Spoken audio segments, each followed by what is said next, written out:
United Nations Relief Chief says ceasefire in Tigray is needed on humanitarian grounds.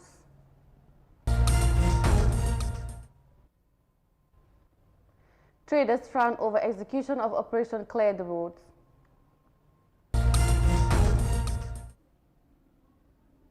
And United Nations Secretary General Rep for Afghanistan describes Taliban offensive as the nearest turning point. This and more coming on this week news bulletin.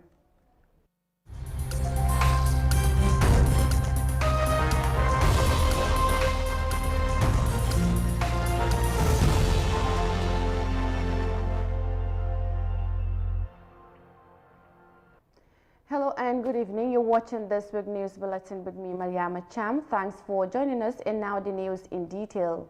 The United Nations Emergency Relief Chief has on Friday prescribed the need for a ceasefire in Tigray more than ever for a successful aid operation across front lines. Martin Griffiths highlighted during a presser in Geneva the urgency of the situation for all those affected in the northern Ethiopian region. The situation grew from 8 months of fighting between government forces and those loyal to the Tigray People's Liberation Front. Fatmata Kasim has the rest of that in this report.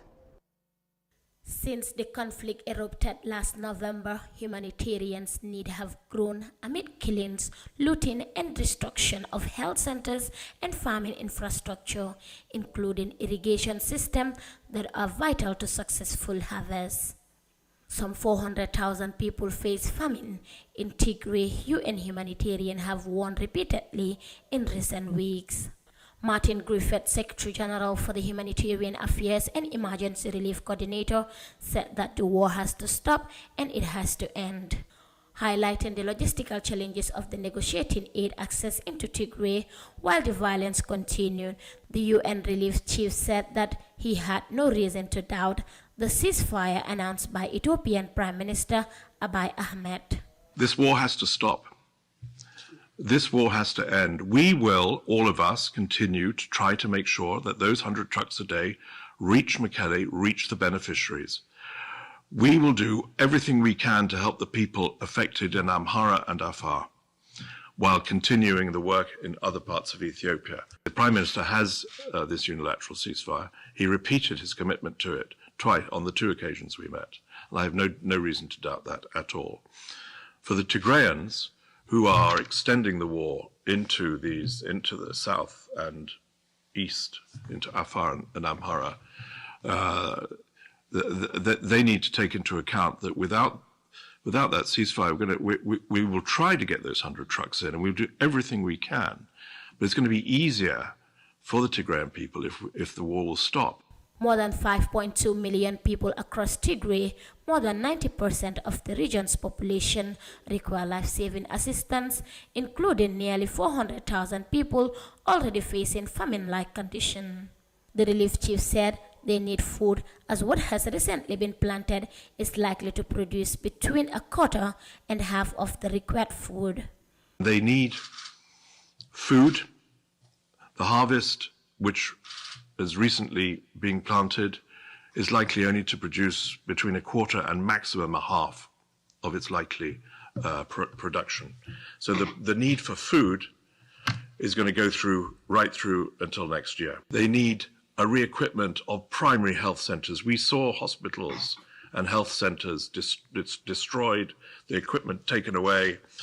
There are health workers, but there's no salaries. The frustration of agency that I, of course, spent 2 days with them, national NGOs, international NGOs, and UN agencies, is that they have access, but they haven't had the supplies needed to actually exploit the access. So hopefully a little bit better today because of those 178 trucks, but a lot still to be done.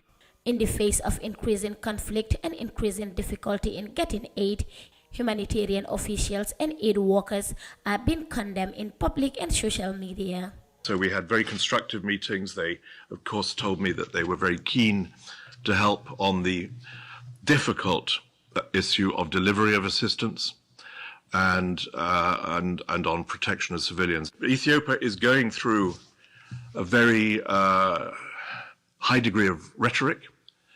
Humanitarian officials and aid workers are being condemned in public and in social media.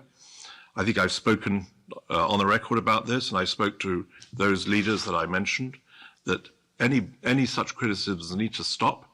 First of all, it threatens the lives of people who are there to help. And secondly, of course, it has an impact on the humanitarian delivery. Beyond Tigray, humanitarian organizations are assisting millions of people in Ethiopia facing conflict, displacement, and drought, and are now scaling up response efforts in Amhara and Afar in light of significant conflict-related displacement. Earlier this week, the UN official warned that 200,000 people had been displaced by fighting in the neighboring Amhara region, along with more than 50,000 in Afar. Despite the complexity of the situation, Mr. Martin maintained that his discussion with the Prime Minister, Foreign Minister, and the Minister of Peace, among others, had been very constructive during his just completed visit to Addis Ababa and Tigray. Reporting for iAfrica News, I am Fatoumata Kasim. Now, the people of Coastal Road expressed concern in the manner in which the police is executing the operation Clear the Road. They accuse the police of forceful exercise of power despite public consensus on the need to get rid of all forms of rubbish in residential and commercial areas. Details of that in this report. Adama Jallo, a resident near the highway, highlighted the need for a more appropriate way to execute the operation, minus any form of force on the people. His reaction came in observation of certain arrests and legal measures against individuals in the name of the operation.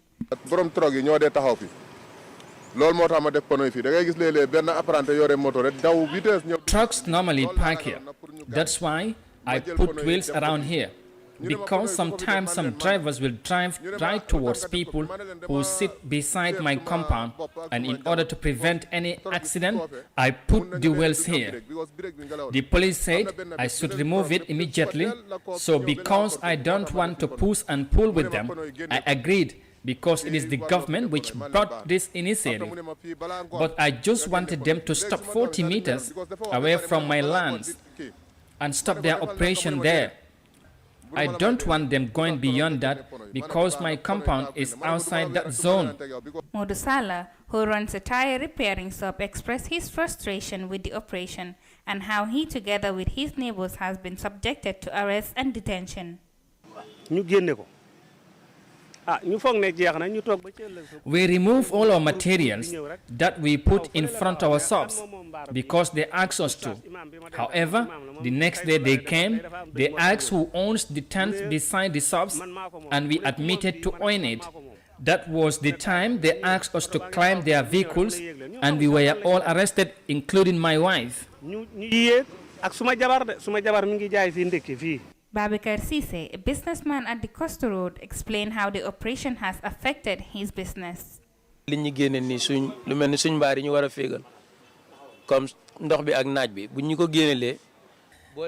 are things we are grateful for, but there are others that affect us a lot. Like today, they remove our tents that we erected here to find shade from the sun and prevent rain from coming in. When they remove all these, it distorted most of the things we built.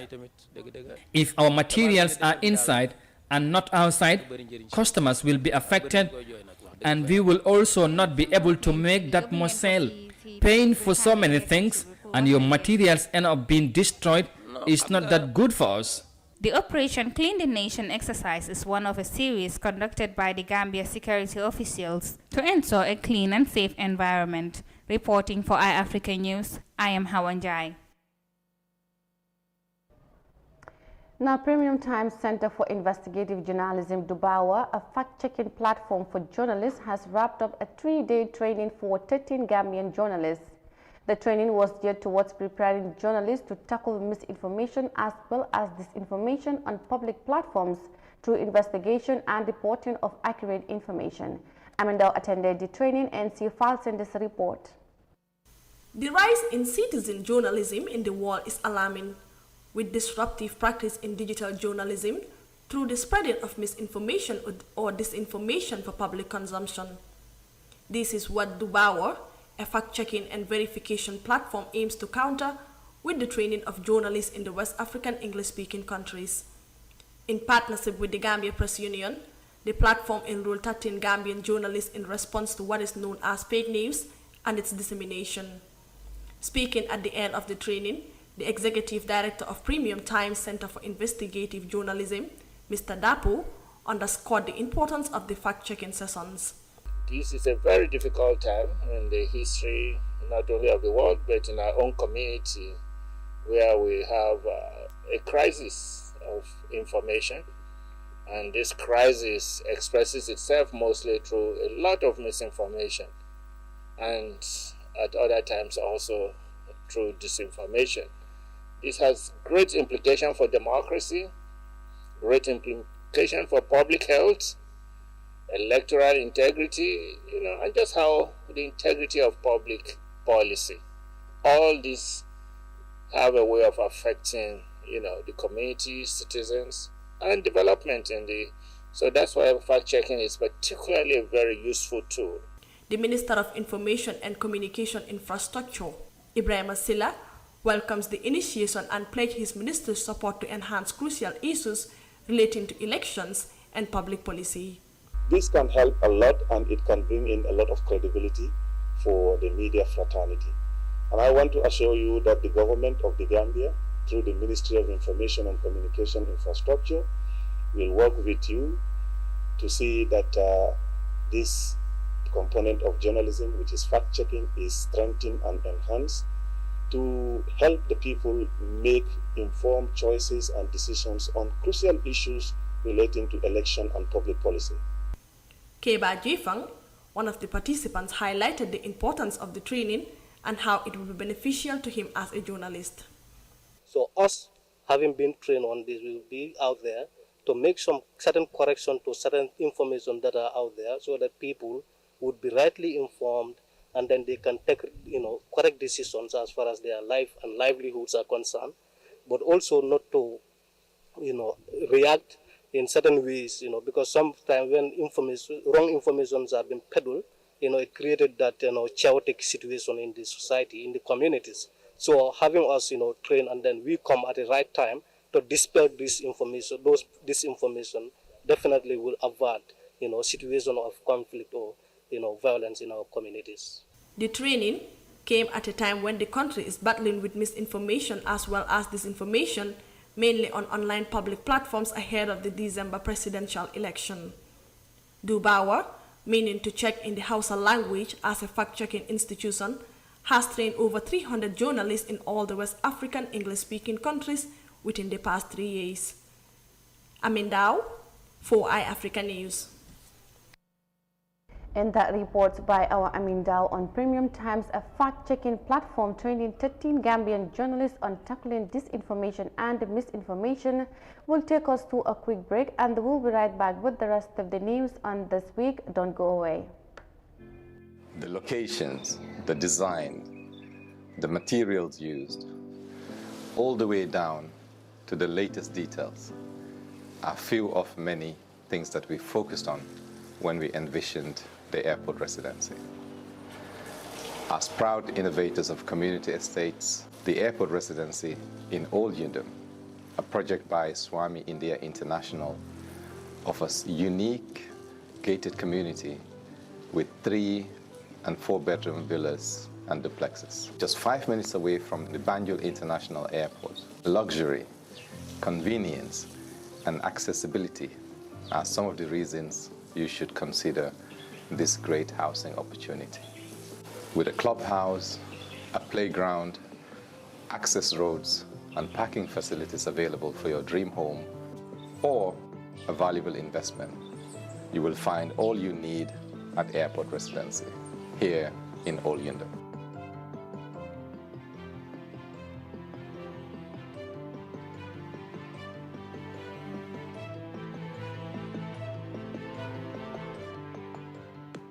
Welcome to Staples, the office superstore for all your office needs, office furnitures, office equipment, office kitchenwares, office stationery. Get all you need for your workplace. Office desks, chairs, workstation, conference table, computers, printers, monitors, sofas, filing cabinets, water dispensers, microwaves, ovens, air coolers, and lots more. Staples, the best superstore in the Gambia.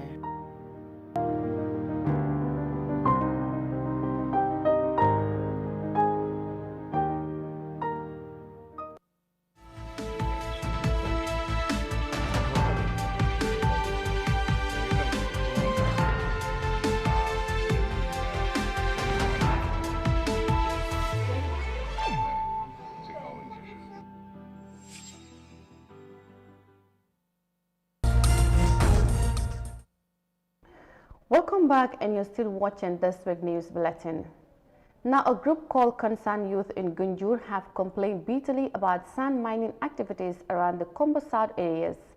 They call on the attention of the stakeholders to review the authority of sand miners to prevent grievous environmental and health complications. Details of that in this report. Sand mining activities have always been a challenge in the country, with communities and mining companies regularly at conflict. In the same venture, a group known as Concerned Youth in Gunjur has raised the red flag high over what it called damages caused by sand miners in the coastal areas. Abu Bojang, member of the organization, recalled their long-standing struggle on tree planting to protect the ecosystem, but their efforts appear to be undermined by sand mining activities.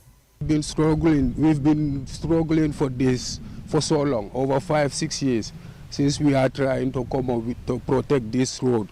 Yeah, every year, we try to do something. They are planting, tree planting and other stuff. But the sand miners, when we leave, they will come, and damage everything, and start to, tightening the road, because the dimension of the road is there. Yeah, we've made that agreement with them way back, many years ago. This is not today, since time of Yahya Jammeh. Yeah, we've made agreement with them, but every year, the size of the road is going. That is, the dimension of the road will be maintained, and it will not be, mined by anybody. But this is just a word to them. Every time they are mining the road, As he explained, the road leading to the beach has been totally damaged, increasing the chances of river erosion to environmental disaster. So that's the main road we are standing. So if you can see, it's like, it's going zigzag. Yeah. So if there is nobody there, to protect the road, yeah, miners will just do whatever they like to do, and they don't have limit of, how much deeper they should mine. They just mine like, well, if you check it out, you see water. They mine till water come out. Yeah, they mine to their own extent. Yeah, this is the point. Aside from the ongoing mining activities in the coastal area of Gunjur, the youth called on the government to consider relocating the Bakote dump site to refill their areas dug by miners. Press Secretary for Concerned Youth, Fabai Jane, noted that the area on which the mining activities are taking place could have been put into a better use and in public interest. So we want to, call on, all stakeholders that can, support, this group in order to, target that, dumping. And if, we bring that, west here, how many estates, would be, used, in that position? If the government, can put a support to that, because the land scene, that these people are operating, was been given by the government, Unity Mining, company. So land scene for destruction, if that is given, also, equally, land scene for, development, should also be in support. Sand mining is a growing business worldwide, filling a critical need in construction projects ranging from roads to high-rises. But it is also blamed for a wide range of environmental issues such as coastal erosion and degradation of river systems. According to the association, it is out to tackle problems including sand mining, traffic and safety through active monitoring of activities along the coastal area. Reporting for iAfrica News, I am Mariama Chang. Now, as Taliban offensive escalates, Afghanistan at dangerous turning point, Special Representative warns Security Council amid calls for ceasefire. The permanent representative recommends a joint session with Human Rights Council as military advance records civilian casualties. Fatmata Kasim has the rest of that. Swift action must change the current catastrophic trajectory of violence and humanitarian suffering in Afghanistan. The Security Council has been warned as delegates call for an immediate stoppage of the Taliban offensive that has led to record numbers of civilian casualties and targeted killings. The special representative of the Secretary General for Afghanistan, Deborah Leon, said Afghanistan is now at a dangerous turning point in which might end up in either a genuine peace negotiation or a tragically intertwined set of crises. Afghanistan is now at a dangerous turning point. Ahead lies either a genuine peace negotiation or a tragically intertwined set of crises. An increasingly brutal conflict combined with an acute humanitarian situation and multiplying human rights abuses. This is now a different kind of war, reminiscent of Syria recently or Sarajevo in the not-so-distant past. To attack urban areas is to knowingly inflict enormous harm and cause massive civilian casualties. Nonetheless, the threatening of large urban areas appears to be a strategic decision by the Taliban, who have accepted the likely carnage that will ensue. Afghanistan National Security and Defense Forces are defending these cities. But this defense will also undoubtedly cause civilian casualties. The special representative said the Security Council has an opportunity to prevent Afghanistan from descending into a situation of catastrophe so serious that it would have few, if any, parallels in this century. But today we have an opportunity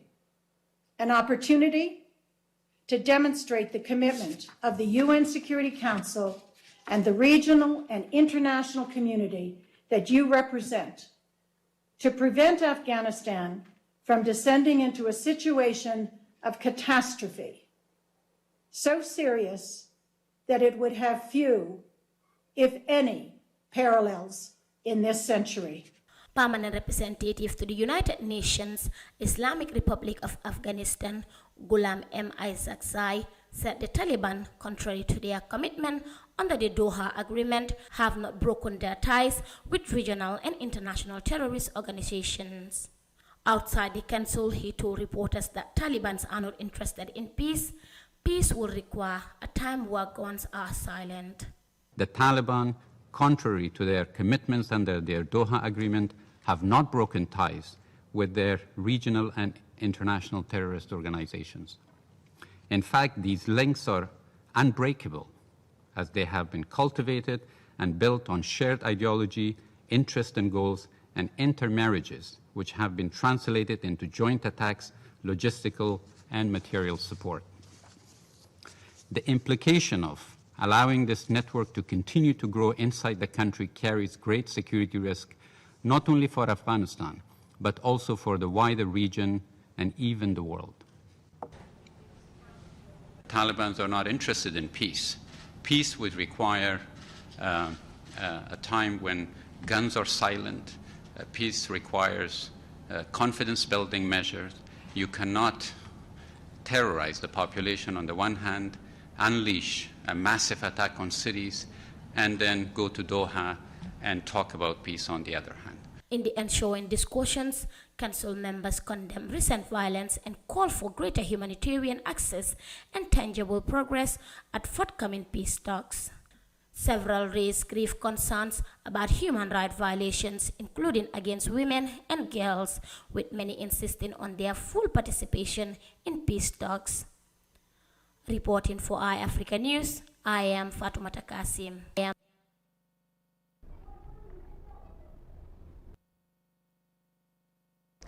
In that report by Fatmata Kasim on the call to ceasefire in Afghanistan brings us to the end of this week's news bulletin. I am your presenter, Mariama Cham. Thanks for watching and do have a good night and a great week ahead.